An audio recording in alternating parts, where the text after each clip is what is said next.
Ekologiya sistemasi to'ri.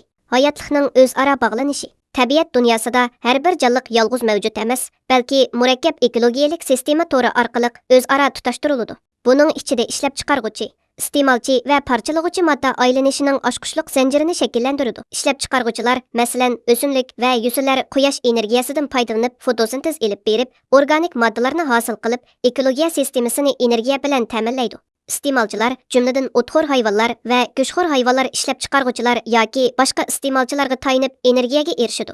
Masalan, bug'i o'simliklarni oziqlanadi. Bo'ri bug'ini oziqlanadi. Parchalanguvchilar, masalan, bakteriya va zamburug'lar hayvonotlar va o'simliklarning qoldiqlarini parchalab, oziqliq moddalarini tuproqqa qaytarib berib, ishlab chiqarguvchilarning qayta foydalanishiga ta'minlab, moddalarning aylanishini shakllantiradi. Asosiy oziqliq zanjiridan boshqa ekologiya sistemasida yana ba'zi oshqushliq turlar bor. Ular ekologiya tangpungliqini saqlashda intayin muhim rol o'ynaydi. Masalan, hasal harisi yezi egilik sistemasining to'riki. Ular changlashtirish orqali o'simliklarning ko'payishiga yordam berib, ziroatlarning mahsulot miqdori va ekologiyaning ko'p xilligini saqlaydi.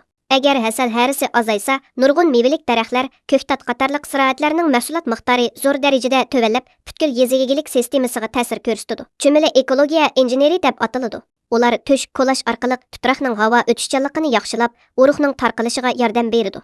Shuning bilan bir vaqtda nurg'un hayvonlarning muhim yemaklik manbasi hisoblanadi. Ularning faoliyati ekologiya sistemasining muqimligini oshiradi. Bu oshqushliq jonliqlar xuddi ekologiya sistemasining to'rikiga o'xshaydi. Yo'qolgan hamon butkul sistema gumron bo'lishi mumkin. Mana bu oshqushliq tur nazariyasining muhimligi, u bizga har bir xil jonliqning tabiat dunyosida o'zgacha rol o'ynaydiganligini, jonliqlarning ko'p xilligini qo'g'dash, biz yashashga tayinadigan yer shari makonini qo'g'daydiganligini eskartadi.